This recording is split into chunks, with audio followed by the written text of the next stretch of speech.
Thank you, Leonardo, for taking this time out to speak with us. It's a really important interview for me as well. Being a foreigner, I think International House of Estonia is one of the places where foreigners do come and get all the help in an easy way. So thank you very much, and I'm really excited to have you here. Okay, no, thank you very much for coming and showing some interest. And always glad to kind of share the experience as as an expat, and also the experience as a head of International House of Estonia.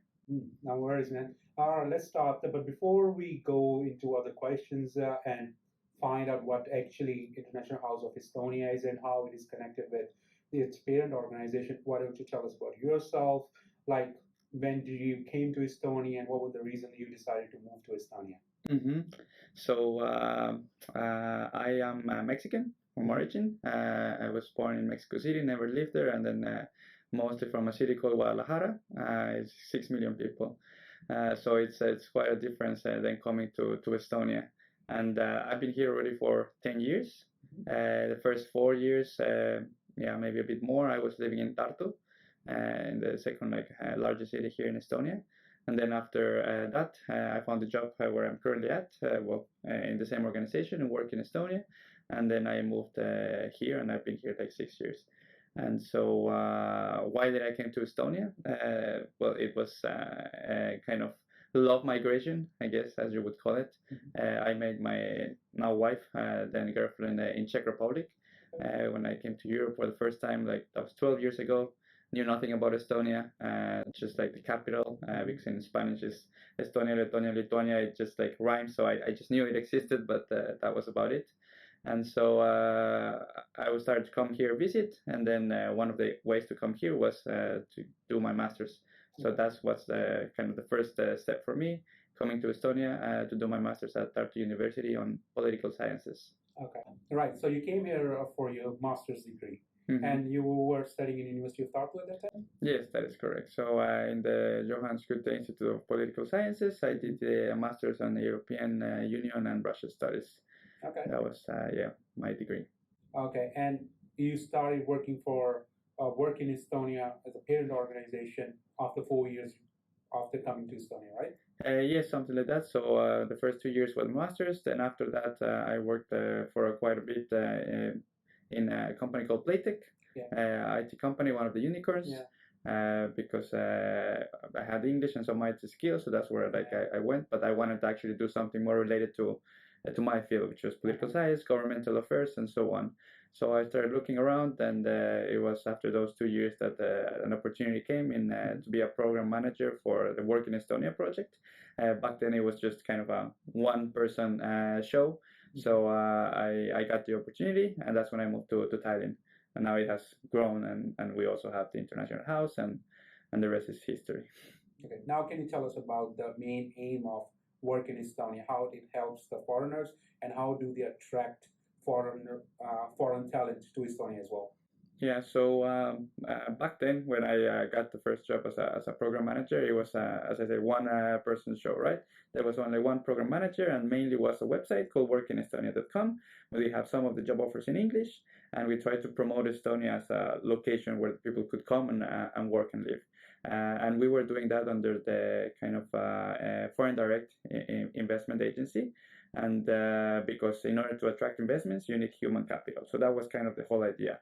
And that's because Estonia kind of was lacking, there's not a lot of people here, then we need to also look abroad. The more popular Estonia started coming up, then the more marketing campaigns we do, and more people came here. But once they were coming here, they're also sometimes they had different expectations to what they actually were having here in Estonia. So then we decided to kind of grow the team little by little, not only by doing marketing, but also with helping the companies in their, kind of a roadmap to get more talents from abroad, then helping the talents to get kind of a smoother process of coming here. So in a nutshell, what the Work in Estonia project now does with 8 people is we try to look at the talent attraction policy that Estonia has as a country. Okay. So like every company, for example, They want to attract talent, they want to retain talent, and they want to make sure that they have a kind of a good reputation. So hiring new people would be easier. So in a nutshell, what Work in Estonia does is we look at the talent attraction policy of the country. So like any company tries to attract talent, retain talent, and make sure they have a good reputation. So that's what we do in Estonia. We have the part of marketing, which is the attraction part, reception, once people come here, make sure they have a smooth relocation process, retention, or like kind of the full process of adaptation, for example, language or with their families. And even if they are here for 1 year, 2 years, and they leave, so they have a good kind of experience. So they would recommend other people, and Estonia then will again grow on that reputation. So that's the kind of helicopter view, and we do that, or we help this both the companies that invite foreigners and also the foreigners themselves. Okay, so you help the companies. I'm sure you should be doing or you would be doing some, I don't know, events in different countries or different locations to talk more about Estonia or the job opportunities available in Estonia, or it's mainly online? How you do it? Mm-hmm. It has been evolving depending on the situation of the year. So, for example, when we started, we did go to a lot of like conferences. We are focused on ICT specialists at the moment, and also turning also towards engineers. So we attended different ICT conferences where the talents were there, and then we show them what Estonia was about, and sometimes we took the companies. Most of the things are definitely done online. The workinestonia.com website is our main tool. Where you can find all the information regarding working and living here. Not only the job offers, but also how is the society here, what are you going to do, what documentation, and so on and so forth. So we do also like some sort of PR, different like marketing campaigns. We have a lot of social media that just kind of trying to show the world that if you are looking to accelerate or advance your career, then usually people think about big hubs such as like New York or Berlin or like Sydney, but Estonia is also one cool opportunity where you can actually accelerate your career even faster than in those countries. Yeah. No, I completely agree with you because I came here almost 3 years ago, and the first place I visited was International House of Estonia to get my Estonian ID card, and staff was really helpful, and I think it's really good work that this organization or this office is doing because when you go to a new country, and especially you have a language barrier and the TRP takes a longer period, you obviously need some kind of support, especially from a government related agency in a sense, which can guide you how you can make your path a bit smoother in the beginning. And once you have your documents, obviously everything gets easy. So that's really cool that the organization is doing that. Okay, so now we spoke about work in Estonia in a sense. So International House of Estonia is one arm of work in Estonia. Let's just talk about first how many different divisions or sub parts work in Estonia has. Well, it's not a big, let's say, part or program. We are 9 people, I think, at the moment. So we have the head of the program. Then we have 2 persons who are communicating with the companies. Then we have one person that is communicating with different projects, like special projects. And then we have like 3 people here at the International House. So the International House is just kind of the mini office for helping kind of improve the user experience. As you said, that when a person comes to Estonia, then they will have the first communication with the country kind of in a smooth and easier English-speaking accessible way. So that's kind of the first thing, like the welcome card saying like, hey, welcome to Estonia. How can we help you? Because we try to see Estonia kind of as a service, as a product. Internationals like ourselves, we are the customers, and the better experience we have, then the more we will kind of consume that product, right? The more we will stay, the happier we will be, and then the more maybe we will recommend to some other friends.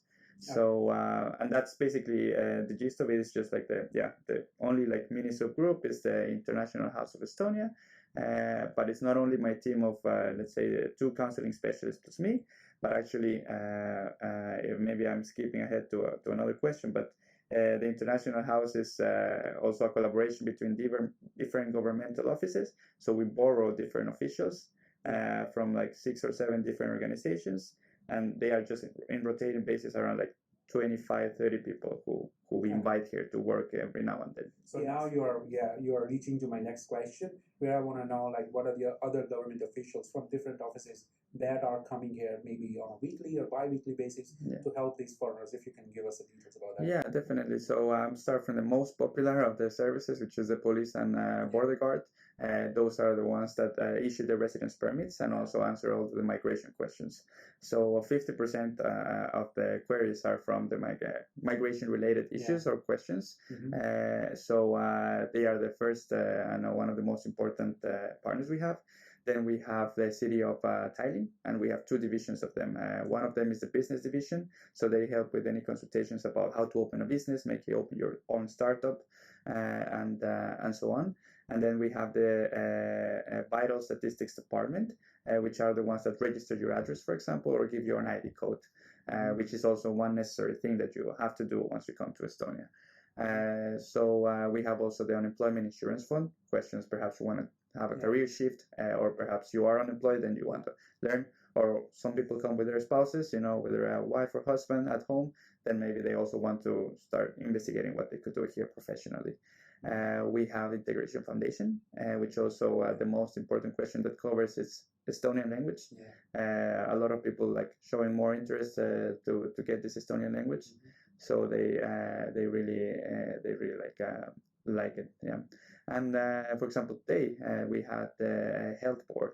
They come, for example, once a month, and they help people find their kind of register to a family doctor, because that's important. So those are kind of the main partners that we have here, different offices. But of course, we also communicate with, for example, the tax and customs board, because there's also a lot of questions coming from abroad, and maybe am I going to get double taxated, or and so on and so forth. So we have direct contact with them, and then different other organizations that we do different webinars and seminars.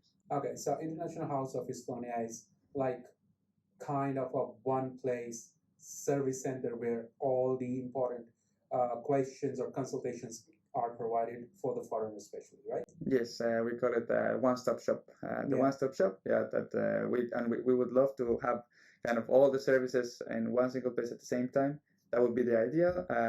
It doesn't really work that way, because some of the organizations give us some partners, say some consultants at one day, but we make it work, and anyways, like we can always definitely help. So you would also have the data on it, like how many appointments you are handling every week. So I was looking at the data for the past, let's say, 3.5 or 4 years. It's been around like 5,000 per year. Okay. And I'm counting most of our bookings, let's say, are have to be done online. You have to book a time, but also there are phone calls, emails, or just walk-in clients, right? So altogether, this 5,000 a year.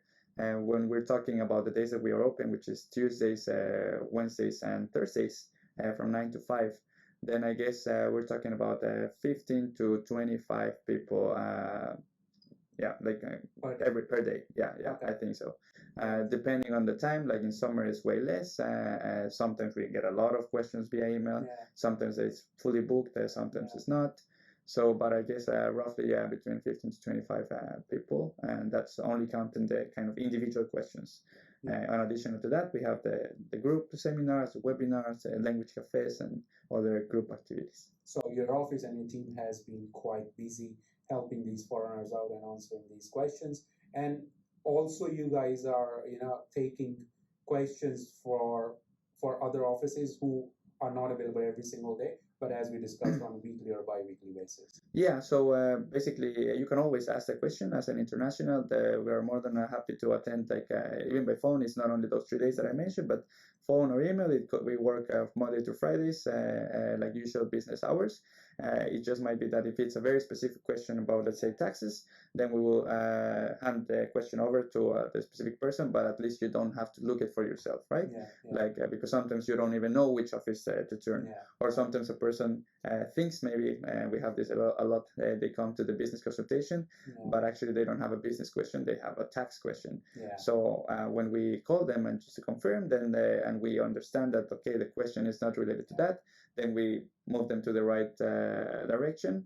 so they get a better service, because otherwise they would go to the office of a business, and then they will not get what they want, and then they will have to go to somebody some other place. So that's kind of, we try to coordinate and make sure that understanding the client's needs, because we have these cases a lot, then we take them to the right person. Yes. Okay. So I think it's really important that your office is guiding them to the right direction, and it saves time for them as well. And obviously, honestly, I haven't seen many foreigners or any foreigners in a sense who feel frustrated of not finding the information. Like, you travel to different countries, sometimes you feel frustrated because it's so much bureaucratic there, and there are so many blockers in finding the exact information.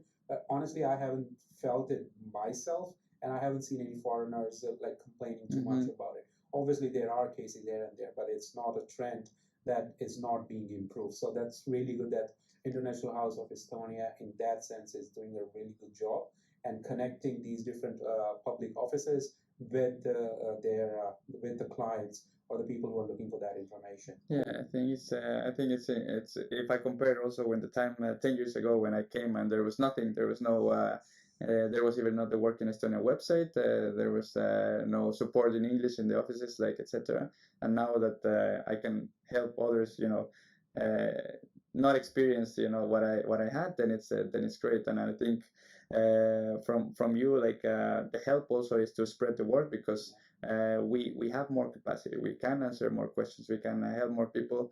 The people that come through the International House are usually happy with with the help that they received. But some people still don't know yet, even Estonia being a small place. So with this kind of contents, I think it would be also good to spread the word. So that's the reason I reached out to you guys as well, because there is so much important information that we can get directly from you instead of finding it on the website. Obviously, we should read out on the websites as well, but when you talk to a person, you get to clear more doubts. But just one question I have here, it's from my personal experience. What I have seen when we come and talk to one of your representatives, usually what my experience was, like, I was referred to again, go and read the website, which I could have done without even visiting to the office. So you think like you guys have plans of training your staff members in a bit more detail so they can actually handle more questions in details instead of just referring to, okay, go and read the text and tax and custom border website, and then you find that information there. Well, I guess it really depends on the question. Like sometimes the information is there in the website, right? Like it just, for example, is not found, and we are actually doing a new website or Work in Estonia should be coming up this year, because there's a lot of information, but even us like can't find it sometimes, right? So just like sometimes it helps, but if like for example the question is not answered like with this link, let's say, then I guess it has been many times that the person says, I already like read the website, but I want to talk to somebody else. We can't be like or like our counseling specialists, like the ones that we have in my team. Like it can't be the expert of like everything, because then at some point it's just like it gets too broad, right? Like questions from kindergarten to taxes to migrants. So that's where we have to sometimes refer to the specifics, and that also like kind of using the resources of the state, that if we already have specialists in certain topics, then we will try to get them to those. If we get perhaps a same question and we see that it's not kind of getting the word around, then we understand that there's a problem and we try to fix it. So that's kind of what we maybe try to focus more in. If there is a question that is being asked many times, then there's something else to be done, whether it's a seminar, whether it's putting the information somewhere else, whether it's telling to the companies that, hey, like this information that you need to share, and so on and so forth. So but yeah, like any we have also tried to collect feedback. So from every time that somebody comes to the International House, they get a feedback questionnaire, and then we read it, and then if we can try to help, then. Okay, cool. I'll come back to this feedback part later. I just want to ask one question before that. What are the main areas you see that people come and ask for information? Like, it's a big chunk of people asking for, I don't know, police and border guard or kindergarten or the language, which is the biggest chunk? So definitely like 50% of them are like migration questions. my residence permit is expiring, or I want to change because I'm a student and I'm working, or I want to change jobs. Does it affect, or can I bring my family? Those kind of questions with migration. That's the biggest part of it. Recently, family doctor, how to register, how to find one, because it's quite complicated at the moment. During September, or before that is also with people with kids, they want to put them into school or start with kindergarten. So that's also like a big part. Now it's a bit less. And language learning. Language learning would be the fourth topic that gets more and more popular. And always there's a bigger demand than the actual like offer of courses and different things. But those are the topics. Okay, so I have two questions on the feedback part. So first is, work in Estonia as an organization attracts talent from different countries. So do you have like improved your, not processes in the sense, but like, did you research into that? You try to attract talent from, or the experts from, let's say, I don't know, Germany or from the UK or from the US, but they're not coming. Did you guys do, or are you guys planning or doing the deep dives on that? Like, what are the reasons, and are you guys giving that feedback back to the companies so they can improve on those areas because of which this talent decided not to come to Estonia?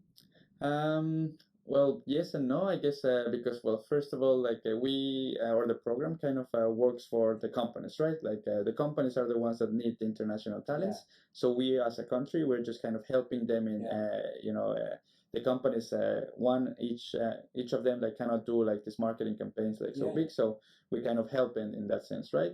If they need ICT specialists, which is the case right now, then we try to look the ICT specialists. Before we were a bit like country based. For example, when the program started, it was tried from Finland, from Ukraine, and for example, we understood really quickly that from Finland the salaries are not that competitive compared to them. So we got the feedback. It's very difficult, even though they're closer culturally, like a similar fit. So then we moved to like different markets, and now we have shifted actually from country-based marketing to kind of where the talents are. So it's mostly online, especially during the pandemic. So we try to be there in those online conferences. So we try to be there in the little portals such as like GitHub, etc., where the IT specialists like are. And yes, like we have asked from the international talents, what are the reasons why you're here? Why do you like Estonia? And based on that feedback is the one that we use, because we know that that's what actually attracts them and that's what made them stay. So what are the reasons? First and foremost is it's a digital country. You can do everything online. There's kind of no need to hassle a lot with bureaucracy. It's a very clean and safe environment. There's a very good work and life balance. And you can accelerate your career pretty fast. So because competition is kind of smaller, startups are growing all the time. So if you enter as a junior, in 1 year you might be already the senior in the team doubled and you are a team leader. Which are things that kind of happen in countries, for example, like Mexico. So it's such a big kind of competition, for example. And those are the things that kind of talents themselves like, in addition to, for example, also nature. That it's kind of for people also coming from different mega cities and they want relaxed kind of nature, then it's also a good place. Okay. So at the moment, do you have any particular country or region that you are targeting to attract more talent from?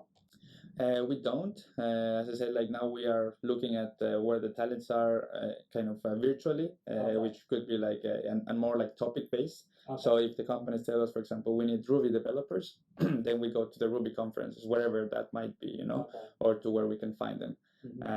But just to kind of give you an idea where recently have people coming more from, it's for example from Georgia, from South Africa, from Brazil. These markets are the ones that are coming up, and definitely Turkey and India as well. They have been one of the kind of biggest contributors, let's say, of ICT specialists. Okay, that's nice. And my other question was, since you have been doing this and meeting these foreigners, helping them out, have you been able to, give feedback to the government and bring in any changes in the policies or any major changes that you have been able to do in the last 4 or 5 years?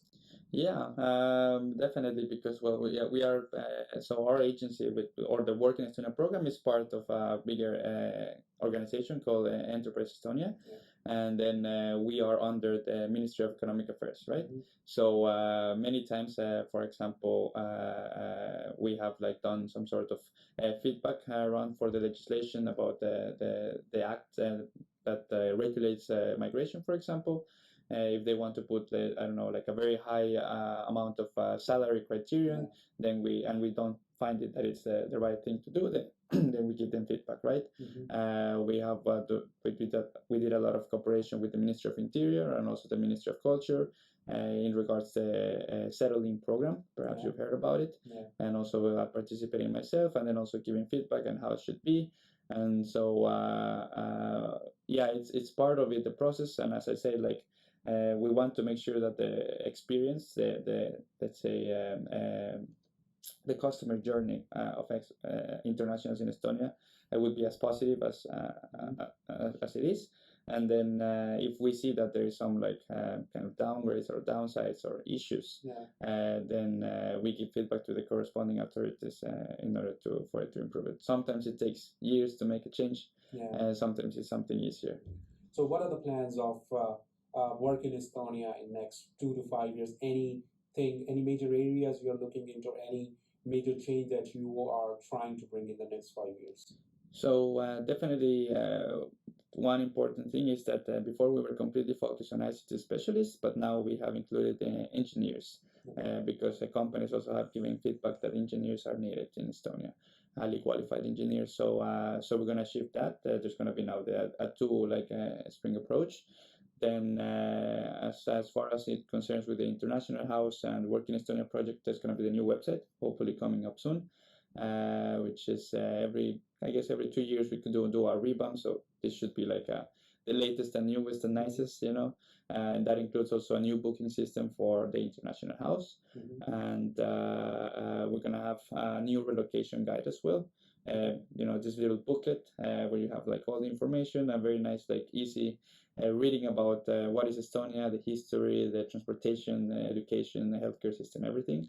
So we're gonna have a new version about it. And as far as the International House comes, I've been heading the house for a little bit over a year. I think I have managed to make the kind of the program and the activities already like full, but now I want to focus on the communication, get more people to know and to come by. At the moment, not adding anything new because in addition to the partners that I mentioned, we have the group counselings, which is either webinar or seminar form once a week usually. We do language cafes every Thursday here at the International House. And then also we have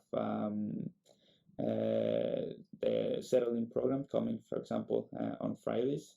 And so instead of adding like more things, I would like that actually the ones that we have to get more kind of used, increase our capacity in terms of clients. Okay, that's really smart that you're trying to increase the audience in the programs that you are already running. So once they are, you know, completely full, and then they will also create more awareness between the audience and then increase the number itself. Yeah, because maybe you agree with me that in the expat community, in the international community, there's a lot of word of mouth. Like if somebody had a good experience somewhere, then they tell, and somebody had a bad experience, then also they tell.